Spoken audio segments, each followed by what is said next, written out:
Hello everyone, how are you? कैसे हैं मेरा बच्चा पार्टी? आई होप आप अपना ख्याल रख रहे होंगे और बड़ी मेहनत और लगन के साथ पढ़ाई कर रहे होंगे।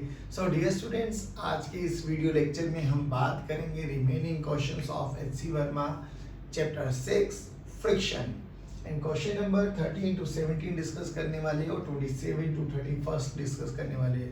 डियर स्टूडेंट्स, अगर हम बात करें इन क्वेश्चंस में आपका constraint plus kinematics plus friction बहुत अच्छे क्वेश्चन है।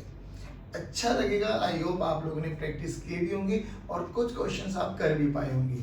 ठीक है ना?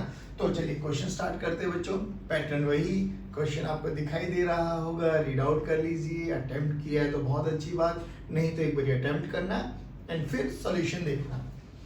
अब ये क्वेश्चन तो बहुत इंटरेस्टिंग है, बहुत सिंपल है ना। कैसे किया था इन क्वेश्चंस में?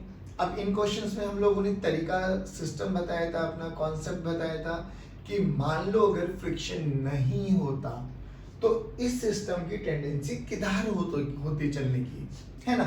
अब देखिए, ये 15 किलोग्राम का बॉक्स है, ये 5 किलोग्राम का बॉक्स है, ये 5 किलोग्राम का बॉक्स है। अगर फ्रिक्शन ना होता तो इट इज क्वाइट ऑब्वियस ये नीचे आता, क्योंकि ये 15G नीचे लगा रहा होता बच्चों, ये 5G नीचे लगा रहा होता, इधर ये 5G नीचे लगा रहा होता, उतना ही रिएक्शन ग्राउंड टेबल ने दिया होता। यानी इस 5G और N का तो कोई यूज नहीं है, क्योंकि लाइन ऑफ मोशन ये रहने वाली है। या तो ये सिस्टम ऐसे मूव करेगा या ये सिस्टम ऐसे मूव करने वाले। अब कॉमन सेंस क्या कहता है? सर ये तो नीचे है 15G, ये 5G, तो अगर सिस्टम चलेगा तो ये नीचे आएगा और ये ऊपर जाएगा। इसके अलावा कोई ऑप्शन है? नहीं सर। फिर कंस्ट्रेंट क्या कहता है? सर अगर ये A से नीचे आया तो ये A से ऊपर जाएगा। और बच्चों अगर नहीं होता तो कंस्ट्रेंट निकाल सकते हो आप, T1 और T2 टेंशन का वर्क डन निकाल के इक्वेट कर दो, है ना, 0 रख देते हैं। चलिए मान लेते हैं ये टेंशन T1 है, इधर भी T1, स्ट्रिंग चेंज होगी तो टेंशन चेंज हो जाएगी बच्चों हमारे पास, ये T2 और ये T2। फ्रिक्शन नहीं होता तो ये नीचे आ रहा होता, ये ऊपर जा रहा होता, है ना। चलिए अब सोल्व कर लेते हैं। अगर एक्सेलेरेशन आया पॉजिटिव तो जो हमने कंसीडर किया वो सही है, एक्सेलेरेशन आया नेगेटिव तो सिस्टम रेस्ट पर है सर, और सिस्टम रेस्ट पर है तो पूरे क्वेश्चन को हम दोबारा एनालाइज करेंगे, राइट। चलिए कॉन्सेप्ट आपको समझ में आ गया, अब क्वेश्चन की बात कर लेते हैं। चलिए अब इसका एफबीडी बनाओ। तो एफबीडी ऑफ 15 किलोग्राम क्या बनेगा बच्चों? 15G minus T1, this is equals to 15 into A। ये FBD of 15 किलोग्राम बना दिया हमने। चलिए अब FBD of 5 किलोग्राम देखिए, T2 ऊपर लग रहा है बच्चों, तो T2 minus 5G, this is equals to 5 into A, ठीक है ना। चलिए अब इसका FBD बनाते हैं। जो कि ये मूव इधर कर रहा है, having some acceleration A, T1 driving force है, टेंडेंसी आगे चलने की तो फ्रिक्शन फोर्स पीछे लगेगा F। तो देखिए T driving force minus T2 retarding force minus F retarding force, यही फोर्स रिस्पॉन्सिबल है इसमें एक्सेलरेशन लेके आने के लिए। तो यहां से क्या लिखेंगे बेटे? FBD of 5 kilogram again. अब ये वाला 5 किलोग्राम है, तो देखिए T1 minus T2 minus F, this is equals to 5 into A। अब F की वैल्यू निकाली जाए तो F की वैल्यू क्या होती है बच्चों? Mu into N। देखिए म्यू की वैल्यू 0.2 गिवन है, N किसके बराबर है बच्चों? 5G के बराबर। तो F की वैल्यू यहाँ से कितनी आएगी बच्चों? 0.2 into 5G, यानी 10 न्यूटन। चलिए आई होप यहाँ तक समझ में आ रहा है।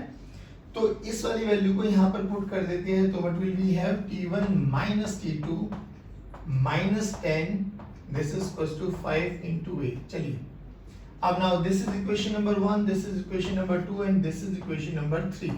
देखो ध्यान से, क्यों ना इन दोनों को ऐड किया जाए। if adding second and third, add second and third, what will we have? T2 यहाँ पर प्लस क्या है, यहाँ के माइनस का तो कैंसिल आउट, तो T1 बचा यहाँ पर बच्चों। T1 5G बोले तो 50 और 10 60 minus 60, this is equals to 5 plus 5 10A। सही किया मैंने? देखना T1 T2 कैंसिल आउट हो जाएगा, 50 minus 50 minus 10 minus 60, this is equal to 10। चलिए अब नाउ फर्स्ट इक्वेशन ये रही, दिस इज इक्वेशन नंबर 4। अब फर्स्ट इक्वेशन को देखिए बच्चों, 150 माइनस जी की वैल्यू 10 लेके चलेंगे, minus T1 this is equal to 15a। यहाँ से दोनों को ऐड करता हूँ तो T1 विल कैंसिल आउट, ये बच्चा बच्चों 90, this is equal to 25a। तो एक्सेलेरेशन तो हमें दिख गया कि पॉजिटिव आया है, यानी हमने जो सोचा है वो सही सोचा है। 5 एक्सेलेरेशन आ गया बच्चों हमारे पास 90/25, 5 से कैंसिल आउट करते हैं तो 5 5 जा 25 नीचे, 5 1 जा 5, 5 8 जा 40, ठीक है। तो ये हमारे पास एक्सेलेरेशन आ गया। चलिए अब हम बात करते हैं क्यों ना एक्सेलेरेशन की वैल्यू को सेकंड इक्वेशन में पुट किया जाए, तो what will get T2 put, let's say this is fifth equation, put fifth in second, तो T2 minus 50, 5 into 18/5, 5 cancel out, तो what will be here बच्चों, T2 this is equals to 50 plus 18, it comes out to be कितना हुआ बच्चों, 68 Newton. चलिए तो T2 की value तो आ गई, हमसे तो यही पूछा गया ना, we have to find out tension in the strings, है ना। चलिए अब बात करते हैं, चलिए पुट कीजिए A को फर्स्ट इक्वेशन में। Now put A in first equation, तो 150 minus T1 this is equal to 15 into 18/5, तो 5 1 जा 5, 5 3 जा 15, तो ये कितना बना बच्चों 54। 150 माइनस T1, तो 150 minus 54 this is equal to T1 and T1 comes out to be 96 newton. I hope ये पैटर्न समझ में आया, ठीक है ना। एक बार इनको रिवाइज करते कि हमसे पूछा गया you have to calculate tension in the string, तो टेंशन इन द स्ट्रिंग में निकालने के लिए हम लोगों का कॉन्सेप्ट क्या है कि बिना फ्रिक्शन के मान के चलो कि ब्लॉक चलेगा किधर, तो हमने देखा इधर 15G उधर 5G, तो नीचे चलने वाला है वो ऊपर जाने वाला है।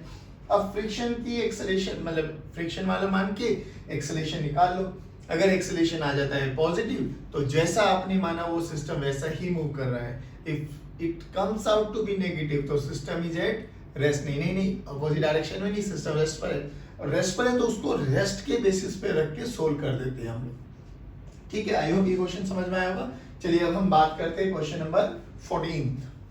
चलिए स्टूडेंट्स अब हम बात करेंगे क्वेश्चन नंबर 14। क्वेश्चन नंबर 14 एक बार रीड आउट कर लीजिए, ठीक है ना। अब देखिए क्या बोला गया कि हमें ये theta we have to find out maximum angle of inclination, we have to find out in such a fashion कि जो ये गाड़ी है और इसके बीच में जो ये सरफेस है, इंक्लाइंड सरफेस है ना, इसके बीच में जो कोएफिशिएंट ऑफ फ्रिक्शन है that is 4/3 given to us. बोला गया कि कितना मैक्सिमम फोर्स लगाया जाए, मैक्सिमम फोर्स का मतलब ब्रेक कितना मैक्सिमम हो कि ये विदिन 5 मीटर आके रुक जाए। तो क्वेश्चन को देख के इतना तो हमें समझ में आ गया ना कि भैया velocity and acceleration both are acting in opposite direction, यानी हमारे क्वेश्चन में एक्सेलरेशन नेगेटिव आना चाहिए पहली बात तो, भाई तभी रुक पाएगा वो। अब हमें वही कैलकुलेट करना और then we have to find out theta. चलिए तो बेसिक काइनेमेटिक्स लगाते हैं भैया। जब यहाँ पर आ जाएगा तो v की वैल्यू कितनी हो जाएगी बेटा 0, u की वैल्यू हमें गिवन है 36 किलोमीटर पर आवर, क्यों ना इसको मीटर पर सेकंड में कन्वर्ट कर दिया जाए, तो 36 किलोमीटर पर आवर, 36 किलोमीटर को 5/18 से मल्टीप्लाई करेंगे तो 10 मीटर पर सेकंड, पक्का ना। हाँ जी, इनिशियल वेलोसिटी आ गई, फाइनल वेलोसिटी 0 है, s डिस्प्लेसमेंट हमें पता है, यही तो कैलकुलेट करना है, तो हम यूज करेंगे v² minus u², this is equal to 2as। v की वैल्यू 0 हो जाएगा, u की वैल्यू 10 का square, this is equal to 2 into a हमें नहीं पता, डिस्प्लेसमेंट हमें पता है 5 मीटर। चलिए तो -100 divided by 10, this is equal to a, सही है, परफेक्ट। तो a की वैल्यू आ गई -10 मीटर पर सेकंड स्क्वायर। देखिए जो सोचा जो समझा वो सही समझा हम लोगों ने। लीजिए अब एक बात बताइए, माइनस क्या रिप्रेजेंट कर रहा है कि इसमें रिटार्डेशन हो रही है, पक्का ये सर। अब एक काम और करते हैं, इधर इसको लेके कौन आएगा mg sin थीटा, हमें मास नहीं गिवन है तो मान लेते भैया इस कार का मास m है। इसकी इंटेंशन नीचे आने के तो फ्रिक्शन किधर लगेगा, पीछे लगेगा। अब जो कि ये मूव कर रहा है तो कायदा तो बोलता है काइनेटिक लगना चाहिए, बट अगर नहीं गिवन है तो लिमिटिंग ही काइनेटिक हो जाएगा, ठीक है ना, Fk पक्का। चलिए अब देखिए इधर mg sin theta minus Fk this is equal to m into A, net acceleration है ना, लेकिन यहाँ पर a नेगेटिव है बच्चों, तो अब आपकी मर्जी है जैसे करना चाहिए। Fk minus mg sin theta equal to m into a रख लीजिए, या mg sin theta minus Fk this is equal to minus m into a रख लीजिए, आंसर दोनों से आ जाएगा, ठीक है ना, समझ में आ रहा है पक्का। क्योंकि रिटार्डेशन एक्सेलेरेशन पीछे है, रिटार्डेशन पीछे की डायरेक्शन में है, पक्का ना। तो इसमें से ये वाले फोर्स को माइनस करके must be equal to ma कर लीजिए, नहीं तो एक्सेलेरेशन को विद साइन रख दीजिए, you will get the answer. तो व्हाट विल बी है बच्चों, mg sin theta, f net की इक्वेशन लिख रहा हूं बच्चों, minus Fk this is equal to m into minus e, ऐसे कर लेते हैं। ए की वैल्यू हमें पता है 10 मीटर पर सेकंड स्क्वायर। चलिए अब देखिए m की value mm will cancel out हो जाएगा बच्चों यहाँ से, अगर mg sin theta minus mu mg cos theta this is equal to m into a, m will cancel out, g की value 10, sin theta as it is रहने देते हैं बच्चों, म्यू की value 4/3 cos into 10 cos theta this is equal to a की value कितनी आ गई बच्चों, -10। देखो ध्यान से 10 10 10 विल कैंसिल आउट, तो यहाँ से एलसीएम ले लेते 3 sin theta -4 cos theta, 3 LCM है तो 3 इधर चला गया बच्चों -3, इधर ले आते 3 sin theta +3 this is equal to 4 cos theta, ठीक है ना। थीटा तो हमें कैलकुलेट करना है। अब इस इक्वेशन को कैसे सोल्व करा जाए, बहुत सिंपल है। cos थीटा को हम लोग लिख सकते हैं, हमें पता है cos square theta plus sin square theta this is equal to 1, तो cos थीटा क्या हो सकता है बच्चों, √1 माइनस sin स्क्वायर थीटा। चलिए रखिए यहाँ पर, तो अगर मैं यहाँ पे वैल्यू रखता हूँ 4 into √1 minus sin square theta this is equal to 3 sin theta +3, ठीक है ना। अब देखिए स्क्वायरिंग बोथ साइड कर दीजिए, स्क्वायरिंग बोथ साइड करते हैं क्योंकि हमें थीटा कैलकुलेट करना है। अब हमें समझ में आ गए सारे फंक्शन साइन थीटा की टर्म्स में हो गया। चलिए तो इसका square 16 1 minus sine square theta this is equal to यहाँ पर हो जाएगा 3 साइन थीटा +3 का होल स्क्वायर, तो ये कितना बना बच्चों 16 माइनस 16 साइन स्क्वायर थीटा। चलिए यहाँ पे a प्लस बी का होल स्क्वायर का फॉर्मूला लगाते हैं, a स्क्वायर यानी 9 into sine square theta plus B square plus 2 into a into B, यानी 3 3 जा 9 इंटू 2 18 साइन थीटा, ठीक है ना। चलिए ये इक्वेशन बन गई। ध्यान से देखें तो इन सबको एक तरफ लेके चला जाते हैं, ये 16 माइनस का इधर आके प्लस हो जाएगा, तो 9 sine square plus 16 sine square 25 sign square theta, ठीक है ना बच्चों। 16 इधर है 9 इधर है बच्चों, तो 16 माइनस का हो जाएगा, तो ये कितना बना बच्चों 9 माइनस 16 कितना बना -7, और ये कितना बना +18 साइन थीटा। देखो अगर मैं साइन थीटा को x मान लूं, साइन थीटा को x मान ले तो ये कितना बना बच्चों 25x square plus 18x minus 7 this is equal to 0। लो ये क्वाड्रेटिक इक्वेशन बन गई। क्वाड्रेटिक इक्वेशन में x की वैल्यू को सोल्व कर लेना, x की वैल्यू को सोल्व करके जो भी आंसर आएगा वो किसका, x क्या माने साइन थीटा, तो किसके बराबर आ जाएगा sine theta this is equal to x, तो थीटा की वैल्यू क्या हो जाएगी बच्चों साइन इनवर्स x, ठीक है ना। यहाँ से ये x के लिए आप सोल्व करेंगे -b plus minus √b square minus 4ac/2a कर लेंगे आप लोग। तो यहाँ से साइन थीटा की वैल्यू कितनी आएगी बच्चों, साइन थीटा की जो भी वैल्यू आएगी वो x, और थीटा की वैल्यू आ गई हमें साइन इनवर्स x, और यही हमारा आंसर हो जाएगा। बोलो समझ में आया, बड़ा बेसिक सा फंडा था, बहुत सिंपल। हमें बोला गया कि हमें बेसिकली ये मैक्सिमम इंक्लिनेशन ही कैलकुलेट करना था, और उसके लिए जो भी ड्राइवर था उसने मैक्सिमम डीएक्सेलेरेशन, मैक्सिमम ब्रेक फोर्स लगाया। तो हमें समझ में आ गया एक्सेलेरेशन और वेलोसिटी एक दूसरे के ऑपोजिट डायरेक्शन में, तभी वेलोसिटी रिड्यूस होगी, वो जीरो हो जाएगी। सारे पैरामीटर्स हमें गिवन थे, तो हम लोगों को एक्सेलेरेशन पता लगी। एक्सेलेरेशन किसके बराबर होती है? F net this is equal to m into a, that's it. वहां से निकाला हम लोगों ने, बस फिर तो सिंपल बेसिक मैथ्स था जिसके लिए हमने थीटा की वैल्यू को सोल्व करना था। आई होप ये क्वेश्चन क्लियर हो गया। चलिए अब हम बात करते हैं क्वेश्चन नंबर 15।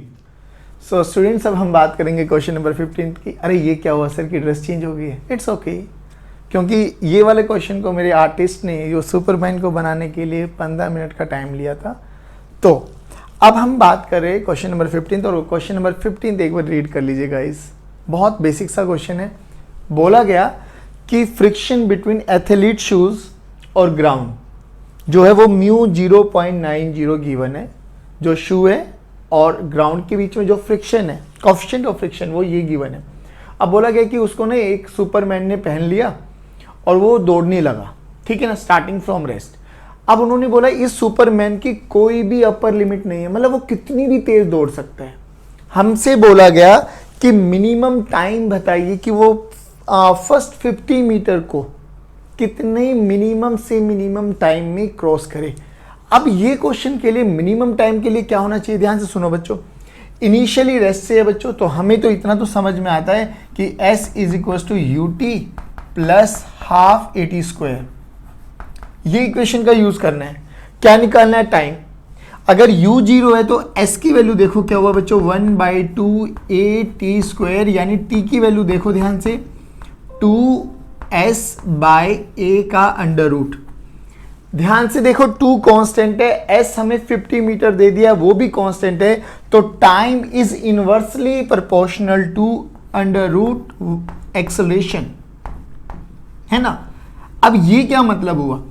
अगर टाइम को मिनिमम होना है तो एक्सेलरेशन को तो मैक्सिमम होना ही पड़ेगा। अब एक्सेलरेशन मैक्सिमम देखिए, अब प्लीज पे अटेंशन, यहां पर friction plays a very important role. देखो ध्यान से, जैसे ही वो सुपरमैन ने पोजीशन लिया, तो जो ये सुपरमैन का ये वाला पैर है, इसकी टेंडेंसी किधर है जाने की? ये पीछे जाएगा, क्योंकि सुपरमैन ग्राउंड को पीछे पुश करेगा, है ना। तो इस वाले पॉइंट की टेंडेंसी है इधर आने की, तो फ्रिक्शन किधर लगेगा? In forward direction. How much? Mu into N, mu into N. अब एन कितना? देखो बच्चों, ये mg लगाएगा इन डाउनवर्ड डायरेक्शन और ग्राउंड इस पे लगाएगा एक अपवर्ड में नॉर्मल रिएक्शन, ठीक है ना बच्चों, जो कि वर्टिकल मोशन में, वर्टिकल डायरेक्शन में कोई मोशन नहीं होगा। तो हम लिख सकते हैं N this is equal to m into g. तो फ्रिक्शन कितना लगने वाला है? Mu into N. अच्छा एक चीज और बताइए, अब एक्सेलरेशन मैक्सिमम, तो ये फ्रिक्शन अपनी मैक्सिमम लिमिटिंग को ले सकता है, यानी केवल और केवल फ्रिक्शनल फोर्स ही रिस्पॉन्सिबल है इस सुपरमैन को एक्सेलरेट कराने के लिए। अब ये फ्रिक्शनल फोर्स कितना है बच्चों? बहुत सिंपल है, F this is equal to 0.90, N की वैल्यू m इंटू जी। अब this frictional force is responsible for the acceleration of superman, तो मैं लिख सकता हूं F ही रिस्पॉन्सिबल रहेगा m इंटू ए। F की value 0.90 into m into G, m will cancel out, तो a की वैल्यू कितनी आ गई बच्चों? 0.90 इंटू 10, यानी 9 मीटर पर सेकेंड स्क्वायर। देखो बहुत सिंपल, यानी हमारे पास सुपरमैन की जो मैक्सिमम एक्सेलरेशन आएगी वो कितना हो सकता है? 9 मीटर पर सेकेंड स्क्वायर। ऑब्वियसली हो गया, क्वेश्चन खत्म। अब क्या करना है?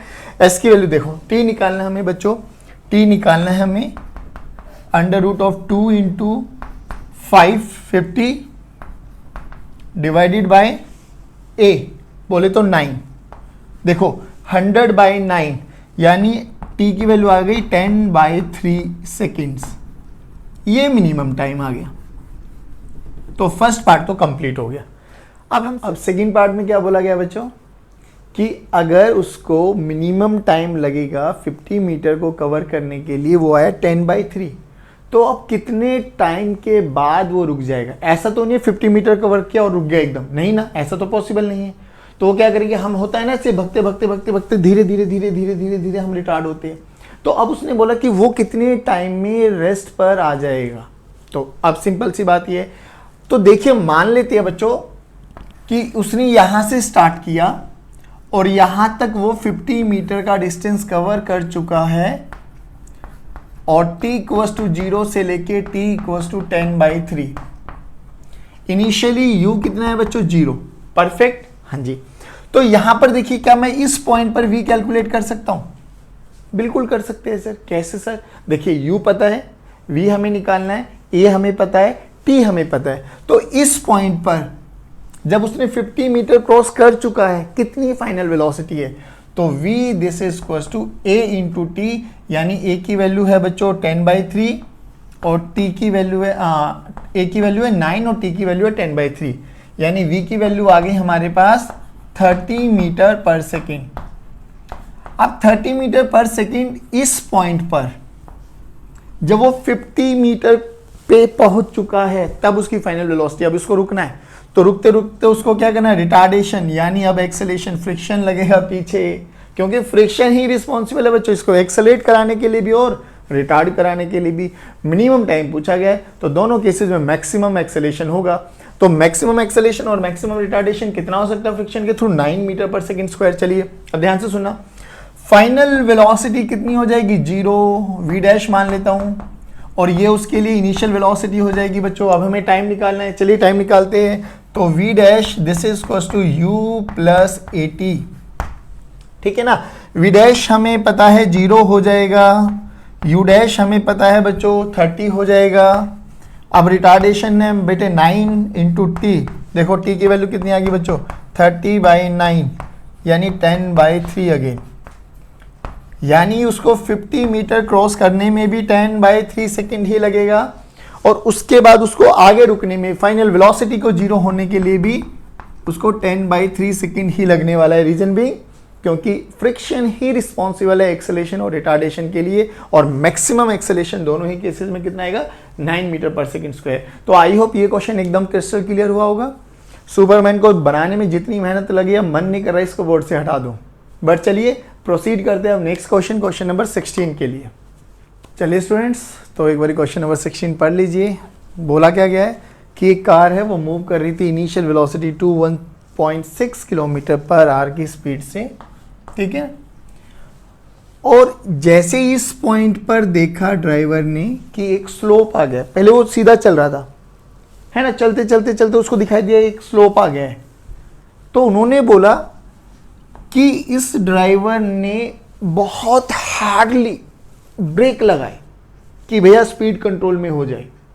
वो कह रहे कि कितनी भी कोशिश करे, वो कितने भी हार्ड ब्रेक्स लगाए, जो यहां पर पहुंचने की जो फाइनल वेलोसिटी है ना, वो 36 किलोमीटर पर आवर होगी। ये प्रूव करके दिखाओ। तो एक चीज को मुझे देख के समझ में आ गया, जब इस ए पॉइंट पर कार थी बच्चों और इस बी पॉइंट पर कार है, तो यहां पर है 21.6 किलोमीटर पर आवर, यहां पर है 36 किलोमीटर पर आवर, यानी स्पीड तो इंक्रीज हुई है ना। अब स्पीड इंक्रीज होने के लिए कौन रिस्पॉन्सिबल है? एक्सेलेरेशन। तो यानी एक्सेलेरेशन ऑफ द कार तो इन डाउनवर्ड डायरेक्शन में है। इतना तो समझ में आ गया। अब हमें ये शो करना है कि जब वो नीचे आया है ना, 12.8 मीटर का जो ये स्लोप है at an angle of 30 degree है, और इनके बीच का फ्रिक्शन गिवन है 1/2√3, तो हमें ये प्रूव करना है कि final velocity at B point is 36 kilometre per hour. That's it. Question एक बार रीड कर लिया आप लोगों ने। चलिए अब स्टार्ट करते हैं। बहुत सिंपल सा क्वेश्चन है, टेंशन नहीं लेना। बस अब याद करो, जो कि एक्सेलेरेशन नीचे है, अब वही सब कहानी बच्चों हमें सब आता है। मान लो ये आपके पास वही कार है जिसका mg डाउनवर्ड डायरेक्शन में लगेगा, ये mg cos थीटा हो जाएगा बच्चों, है ना, और इसको ड्राइव करने के लिए mg sin थीटा रिस्पॉन्सिबल रहेगा। जो कि नीचे आ रहा तो फ्रिक्शन पीछे की डायरेक्शन में लगेगा बच्चों, mu mg cos theta. Still उसके बावजूद वो नीचे आ रहा है, यानी एक्सेलेरेशन हो रहा है, तो mg sin theta minus mu mg cos theta is equal to F net. Direct भी मैं यहाँ से ये एक्सेलेरेशन निकाल सकता हूँ। तो एक्सेलेरेशन कितना हो जाएगा बच्चों? जी sine theta minus mu G cos theta. हमें पता है acceleration is independent of mass, तो कार का मास नहीं भी गिवन है तो भी चलेगा। इनिशियल वेलोसिटी देखिए 21.6 इंटू 5/18, ये तो करना आता है ना बच्चों। पॉइंट नीचे हटाओ, 18 वन जा 3 बचा 36, 18 2 जा 36, तो u की वैल्यू कितनी आ गई बच्चों 60/10 यानी 6 मीटर पर सेकेंड। ये हमें गिवन है। कोएफिशिएंट ऑफ फ्रिक्शन भी गिवन है। एक्सेलेरेशन निकाल लीजिए, तो एक्सेलेरेशन देखिए बच्चों g बोले तो 10 into sine 30 1/2 minus mu 1/2 √3 given है। g की वैल्यू 10 हो जाएगी और cos 30 होता है बच्चों √3/2, तो 3 will cancel out, 2 5 cancel out, 2 5 cancel out, तो 5 माइनस 5/2। ठीक है ना बच्चों, एलसीएम ले लो, 10 माइनस 5 यानी 5/2। लो एक्सेलेरेशन आ गई 5 मीटर पर सेकेंड स्क्वायर। लो जी बच्चों, ठीक है ना। अब यहां से यहां तक आने के लिए हमें डिस्प्लेसमेंट गिवन है, इनिशियल वेलोसिटी गिवन है, एक्सेलेरेशन गिवन है, तो क्यों ना हम थर्ड इक्वेशन ऑफ मोशन लगाया जाए, v² minus u² equals to 2as। लगा सकते हैं बिल्कुल। हमें v तो निकालना है तो v को रहने देते हैं। This is equals to u² plus 2as। चलिए u कितना है बच्चों 6666 मीटर, यानी 6 का स्क्वायर प्लस 2 इंटू a की वैल्यू कितनी है बच्चों 5/2 इंटू डिस्प्लेसमेंट कितना बच्चों 12.8 मीटर। 12.8 पॉइंट हटा दो, नीचे 10 लगा दो बच्चों। 5 1 जा 5, 5 2 जा 10, 2 2 विल कैंसिल आउट। ये कितना बचा बच्चे 6 और 4, यानी ये 6 का स्क्वायर 36 प्लस 64 और ये कितना है बच्चों 100। v² 100 आया तो v कितना आ गया बच्चों 100 का अंडर रूट यानी 10 मीटर पर सेकेंड। तो हमारी कैलकुलेशन के अकॉर्डिंग तो v आया 10 मीटर पर सेकेंड, और हमें प्रूव कितना करना है बच्चों 36 किलोमीटर पर आवर। ध्यान रखना वो 36 किलोमीटर पर आवर है, तो गिवन डेटा के अकॉर्डिंग 36 को अगर मैं 5/18 से मल्टीप्लाई करूं तो ये भी कितना आ गया 10 मीटर पर सेकेंड। लो हो गया प्रूव। ठीक है ना, जो भी उन्होंने डेटा गिवन था और जो उन्होंने पूछा था वही एग्जैक्टली आंसर आया है। बड़ा सिंपल सा क्वेश्चन था कि वो स्मूथली चल रहा था, उसको एक इंक्लाइंड प्लेन और एक स्लोप दिखाई दिया, उसने ब्रेक लगाने की कोशिश की गई कि गाड़ी कंट्रोल में आ जाए। उन्होंने बोला कि कितना भी वो फोर्स क्यों ना लगाया जाए, ये शो करके दिखाओ कि जब वो नीचे आएगा यानी बी पॉइंट पे जब वो पहुंचेगा उसकी स्पीड 36 किलोमीटर पर आवर ही होगी। वो हम लोग निकाल चुके हैं। आई होप ये क्वेश्चन समझ में आया होगा पक्का। चलिए अब हम बात करते हैं क्वेश्चन नंबर 17। चलिए स्टूडेंट्स, अब हम बात करेंगे क्वेश्चन नंबर 17। एक बार क्वेश्चन को रीड आउट कर लीजिए, है ना, बहुत सिंपल सा क्वेश्चन है। क्या बोला गया कि एक कार है आपके पास, इनिशियली एट रेस्ट पर है, और एक 500 मीटर ब्रिज उसकी लेंथ है 500 मीटर की, और टायर और सरफेस यानी वो सड़क और सरफेस के बीच में जो फ्रिक्शन ऑफ कोएफिशिएंट है वो हमें गिवन है 1। ठीक है ना। अब बोला गया कि ये शो करके दिखाओ कि इस ब्रिज को हम 10 सेकंड से कम नहीं क्रॉस कर सकते, यानी हम 10 सेकंड से कम टाइम में इसको क्रॉस नहीं करने वाले। तो मिनिमम टाइम हमें कैलकुलेट करना है। अगर मिनिमम टाइम हमारा 10 सेकंड से कम आ गया तो हम क्रॉस कर सकते हैं, मिनिमम टाइम 10 सेकंड से ज़्यादा आया तो क्रॉस नहीं कर सकते। और अभी अभी क्या बताया था, मिनिमम टाइम के लिए कौन रिस्पॉन्सिबल रहेगा, एक्सेलेरेशन। अच्छा, यहाँ पर एक्सेलेरेशन कौन प्रोवाइड करने वाला है, देखिए अब टायर की टेंडेंसी देखिए इस वाले पॉइंट पे, ये वाला पॉइंट क्या करेगा, अगर गाड़ी को आगे मूव करना है तो इस वाले पॉइंट को पीछे चलना पड़ेगा, यानी टायर की टेंडेंसी है पीछे मूव करने के लिए। तो फ्रिक्शन किधर लगेगा, आगे, फ्रिक्शन किधर लगेगा, आगे। तो इस कार में मैक्सिमम एक्सेलेरेशन कौन प्रोवाइड कर सकता है, फ्रिक्शन। कितनी, तो मैक्सिमम फ्रिक्शन निकालो। मैक्सिमम फ्रिक्शन कितना होता है बेटा, लिमिटिंग होता है mu into m, mu into M into g. गाड़ी का मास एम जी मान लेते हैं, नीचे ऊपर लगेगा नॉर्मल। चलिए जी, तो एन की वैल्यू कितनी आ गई बच्चों, एम जी। तो मैक्सिमम लिमिटिंग फ्रिक्शन कितना हो सकता है बच्चों, म्यू इंटू एम इंटू जी। लीजिए अब यही maximum acceleration maximum frictional force के थ्रू मिलने वाली है। तो एफ मैक्स को मैं क्या लिख सकता हूं बच्चों, मास इंटू एक्सेलेरेशन, क्योंकि इसमें एक्सेलेरेशन फ्रिक्शनल फोर्स के कारण मिलने वाली है। चलिए तो एफ मैक्स की वैल्यू रख दीजिए बच्चों, mu M G, this is equals to mu M into A. mm will cancel out, तो a की वैल्यू आ गई 1 इंटू जी यानी 10 मीटर पर सेकेंड स्क्वायर। अब ये मैक्सिमम एक्सेलेरेशन है, इस मैक्सिमम एक्सेलेरेशन को रखते हुए मिनिमम टाइम निकाल लो। अभी अभी निकाला था, टाइम का फॉर्मूला क्या होता है बच्चों, √2s/a, जो कि इनिशियल वेलोसिटी 0 है तो डायरेक्ट फॉर्मूला यूज कर सकते हैं।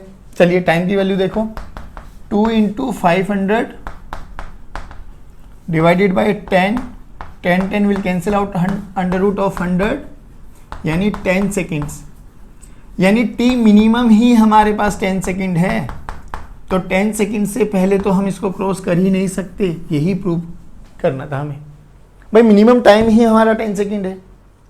अब अगर मिनिमम टाइम ही 10 सेकेंड है तो उससे कम तो नहीं करने वाले। हाँ, अगर हम एक्सेलेरेशन को कम करते चले जाएंगे तो टाइम बढ़ता चला जाएगा, है ना, बट इससे कम नहीं होने वाला किसी भी कीमत पे। पक्का? श्योर? चलिए, तो अभी तक हम लोगों ने क्या किया बच्चों, 13 से 17 क्वेश्चन भी हमारे हो गए और 18 से 26 क्वेश्चन हम ऑलरेडी डिस्कस कर चुके हैं। तो अब हम बात करते हैं क्वेश्चन नंबर 27 की। और अगर आपको 18 से 26 का लिंक चाहिए तो please click on I button. चलेगा, जब हम बात करेंगे क्वेश्चन नंबर 27, और 27 क्वेश्चन बड़ा ही बेसिक सा क्वेश्चन है कि बोला गया कि एक टेबल है, ठीक है ना, ये सरफेस है ground, you can say surface of ground, perfect, this is table, और इसके ऊपर ये एक ब्लॉक रखा गया है जिसका मास है m, और ब्लॉक और टेबल की सरफेस के बीच में जो कोएफिशिएंट ऑफ फ्रिक्शन है दैट इज म्यू। बोला गया कि इस पे एक हॉरिजॉन्टल फोर्स लगाया गया दिस F, जिसके कारण ये स्लिप होना स्टार्ट हो गया। अब स्लिप होना स्टार्ट हो गया तो क्या हुआ बच्चों, एक्सटर्नल फोर्स ग्रेटर हो गया होगा लिमिटिंग फोर्स फ्रिक्शन फोर्स से, यानी अगर ये ब्लॉक इस डायरेक्शन में चल रहा है तो इस पे जो फ्रिक्शनल फोर्स लगने वाला है वो इधर लगेगा। ये तो समझ में आ गया। अब जो कि यहाँ पर काइनेटिक और स्टैटिक सेम ही है, तो इधर जो फ्रिक्शनल फोर्स लगने वाला है वो मैक्सिमम यानी स्टैटिक लिमिटिंग फ्रिक्शन ही लगने वाला है, जिसकी वैल्यू हो जाएगी म्यू इंटू एन। ये हमें बोला गया एन और ये नीचे है एम जी। चलिए, तो यहाँ से हमें बोला गया N this is equal to M G, और मैक्सिमम लिमिटिंग फ्रिक्शन कितना आ जाएगा बच्चों, mu into M into G, ठीक है ना। चलिए, अब हमसे बोला गया है क्वेश्चन में, क्वेश्चन तो पढ़ लिया होगा आप लोगों ने, बोला गया है कि ये टेबल मूव ना करे, ये टेबल मूव ना करे तो ये वाला सरफेस इस टेबल के यहां पर कितना फ्रिक्शनल फोर्स लगाएगा सच दैट ये टेबल मूव ना करे।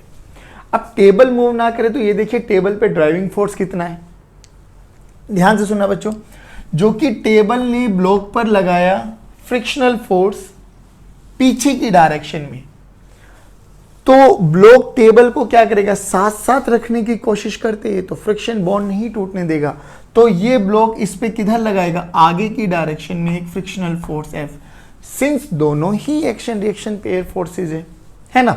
अब देखिए, अगर मैं FBD ऑफ टेबल बनाऊं, अगर मैं FBD ऑफ टेबल बनाऊं तो टेबल पे फ्रिक्शनल फोर्स लग रहा है in forward direction, how much, mu into N, कितनी वैल्यू, म्यू एम जी।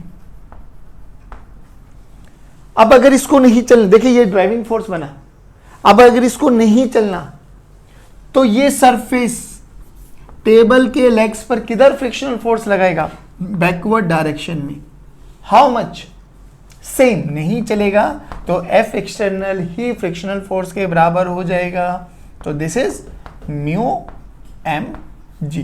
बिल्कुल बेसिक IQ वाला क्वेश्चन था, टेंशन नहीं लेना, आंसर आ गया, कोई कैलकुलेशन नहीं, बिल्कुल बेसिक कॉमन सेंस वाला क्वेश्चन था कि किधर फोर्स लगाए, कितना फोर्स लगाए कि ये चल रहा है बट टेबल ना चले। समझ में आया? पक्का? चलेगा। जब हम बात करेंगे क्वेश्चन नंबर 29, तो क्वेश्चन नंबर 29 एक बार पढ़ लीजिए, फिर आपको डेमोस्ट्रेशन से सिखाता हूँ क्वेश्चन में क्या बोला गया है, और डेमोस्ट्रेशन के बाद आपको लगेगा सर ये क्वेश्चन तो हमने किया हुआ है स्टार्टिंग ऑफ फ्रिक्शन में। पक्का देखना आप ध्यान से। बोला गया कि एक दीवार है, दिस इज अ वॉल, ये एक ब्लॉक है जिसका मास 2 किलोग्राम है, ठीक है ना। इस दीवार के साथ ये ब्लॉक लगा दिया तो कांटेक्ट इनके बीच में होगा, कोएफिशिएंट ऑफ फ्रिक्शन गिवन है 0.5। पक्का? चलिए, अब बोला गया कि एक फोर्स लगाया गया इसको होल्ड करने के लिए, दैट इज 40 न्यूटन। ये 40 न्यूटन का एक फोर्स लगा दिया, किधर है, इनवर्ट, अंदर डायरेक्शन में, ध्यान से समझना। फिर बोला गया इसका मास 2 किलोग्राम है, तो 2g नीचे लगेगा बच्चों, और एक 15 न्यूटन का फोर्स लगाया गया पैरेलल टू वो, ऐसे, यानी एक फोर्स इधर है, एक फोर्स नीचे है और एक फोर्स अंदर है, ठीक है ना। अब हमसे बोला गया कि क्या ये ब्लॉक मूव करेगा, इफ यस तो किस डायरेक्शन में, इफ नो तो फ्रिक्शनल फोर्स किस डायरेक्शन में लगने वाला है। अब हमें यही क्वेश्चन पूछा गया है और इसी क्वेश्चन को हमें एनालाइज करना है। तो अब यही पिक्चर मैं यहां पर बनाता हूं, आई होप आपको समझ में आ गया होगा कि ये वो दीवार है, मान लेते हैं, ध्यान से सुनना बच्चों, बिल्कुल सामने से देख रहे हैं, फ्रंट व्यू बनाएंगे हम लोग। ये वो वाला ब्लॉक था और क्रॉस का मतलब क्या हो गया, आपको समझ में आ गया कि एक फोर्स अंदर लग रहा है, कितना, 40 न्यूटन, तो 40 न्यूटन अंदर लग रहा है, इसका 2g नीचे लगेगा बच्चों, और एक फोर्स इधर लग रहा था 15 न्यूटन का। टेंडेंसी किधर है इसकी आने की, हमें नहीं पता, हमें नहीं पता। क्यों? क्योंकि अब इस पे 2 फोर्स लग रहे हैं और हमें पता है कि अगर ब्लॉक रेस्ट पर है तो जो रिजल्टेंट फोर्स की डायरेक्शन होगी ना, उसी डायरेक्शन में फ्रिक्शनल फोर्स एक्ट होने वाला है। तो पहले तो हम ये एनालाइज करें क्या फ्रिक्शन, ये ब्लॉक चलेगा या नहीं चलेगा। तो अब ध्यान से देखिए, मैक्सिमम फ्रिक्शन कितना लग सकता है भैया, मैक्सिमम फ्रिक्शन लग सकता है mu into N. Please pay attention बच्चों, कॉन्टेक्ट इस दीवार और इस ब्लॉक के बीच में है, तो नॉर्मल रिएक्शन बाहर लगने वाला है। जैसे हम लोग अगर इसका साइड व्यू बनाएं तो ये दीवार है हमारे पास, इधर 40 न्यूटन लगा दिया बच्चों, तो ये इधर नॉर्मल रिएक्शन देने वाला है, यानी यहां से n की वैल्यू कितनी आ गई बच्चों, 40 न्यूटन। प्लीज पे अटेंशन मेरे बच्चों, ठीक है ना। इनके बीच में म्यू की वैल्यू गिवन है 0.5, तो F मैक्सिमम कितना हो सकता है बच्चों, म्यू इंटू एन, यानी 0.5 इंटू 40 यानी 20 न्यूटन। लीजिए, मैक्सिमम फ्रिक्शनल फोर्स लगने वाला है 20 न्यूटन। डन, पक्का। अब हम रिजल्टेंट फोर्स देखते हैं। अब इस पे 2 फोर्स लग रहे हैं, 2g इसके वेट के कारण और 15 न्यूटन हॉरिजॉन्टल फोर्स लगाया है। तो अगर हम बात करें इस ब्लॉक पे 2 फोर्स लगेंगे, 15 न्यूटन इधर और 20 नीचे, दोनों एक दूसरे के राइट एंगल पर है बच्चों, तो रिजल्टेंट फोर्स निकाल लीजिए। तो F नेट किधर जाएगा, पैरेललोग्राम लगाओ, ये F नेट हो गया। अब अगर ये F नेट F मैक्सिमम से ज्यादा आ गया तो मूव करेगा, नहीं आया तो नहीं मूव करने वाला। चलिए अब F नेट देखो बच्चों, अंडर रूट ऑफ 15 का स्क्वायर प्लस 20 का स्क्वायर और 2 इंटू 15 इंटू 20 इंटू कोस 90, वो वाला टर्म तो 0 हो गया। चलिए अब ये आपको आता होगा बच्चों, 225 plus 400, this is equal to 625 and this is equal to 25 newton. यानी F एक्सटर्नल कितना है, 25 न्यूटन।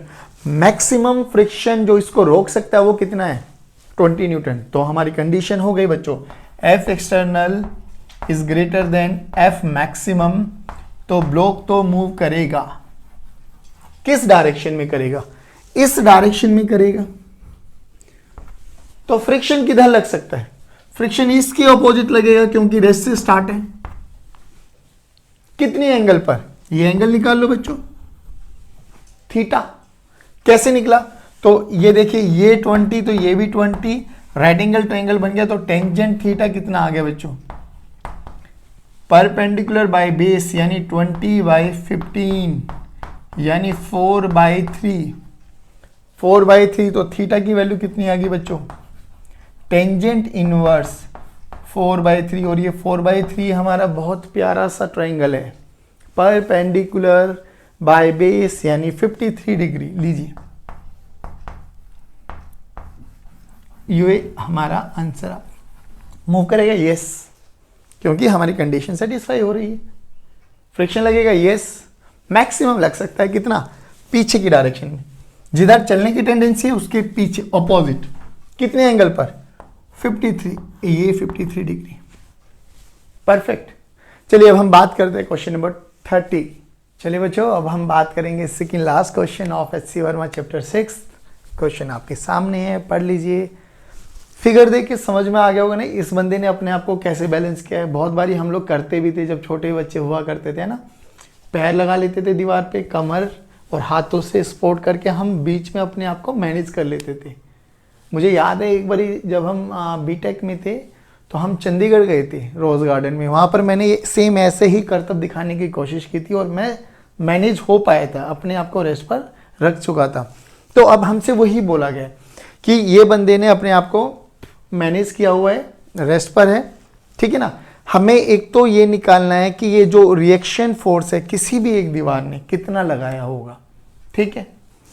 म्यू हमें गिवन है, सरफेस जहाँ जहाँ कॉन्टेक्ट है वहाँ पर surface of coefficient of friction given है, mass of the body given है और जी की वैल्यू गिवन है। अब सिंपल सी बात बताइए बच्चों, जहाँ जहाँ कॉन्टेक्ट होगा वहाँ नॉर्मल कॉन्टेक्ट फोर्स तो लगने वाला है, ये तो हमें समझ में आता है। क्योंकि नॉर्मल कॉन्टेक्ट फोर्स क्या करेगा, पुश करने की कोशिश करेगा। तो जो ये मैन है ये इस दीवार को धक्का मारेगा इस डायरेक्शन में, लेट्स से F1, और दीवार उतना ही एक्शन रिएक्शन पेयर फोर्स करके इधर लगाएगी N1, नॉर्मल रिएक्शन। नहीं पता तो जिस दीवार का पता है उस पे परपेंडिकुलर ड्रॉ कर दीजिए, दैट्स इट। सिमिलरली यहाँ पर भी कॉन्टेक्ट फोर्स रहेगा, एक ही मान लेते इसको। कॉन्टेक्ट फोर्स इधर ये फोर्स पैरों से लगाएगा F2 और नॉर्मल रिएक्शन हो जाएगा N2। ये बैक पीछे लगाएगा F3 और नॉर्मल रिएक्शन आगे मिलेगा N3। ये तो अभी हमारे पास कॉन्टेक्ट फोर्सेस आ गई। एक और फोर्स है जो नीचे लगेगा mg। अब ध्यान से सुनना बच्चों, इस मैन की टेंडेंसी किधर है, नीचे आने की। भाई फ्रिक्शन mg इसको नीचे लेके आएगा ना, तो फ्रिक्शन तीनों पॉइंट्स पर कहां कहां लगने वाला है, तो यहां लगने वाला है ऊपर F1, इधर भी ऊपर लगने वाला है F2 और इधर भी ऊपर लगने वाला है F3। ध्यान से सुनना बच्चों। तो बच्चों अभी तक हम लोगों ने क्या एनालाइज किया, हम लोग एनालाइज कर पाए कि सभी फोर्सेस जहां जहां कॉन्टेक्ट था वहां कॉन्टेक्ट फोर्स और टेंडेंसी को देखते हुए फ्रिक्शनल फोर्स हम लोग लगा पाए।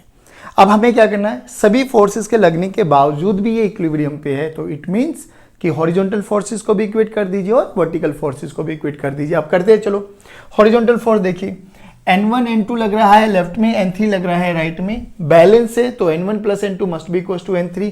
तो on equating horizontal forces, on equating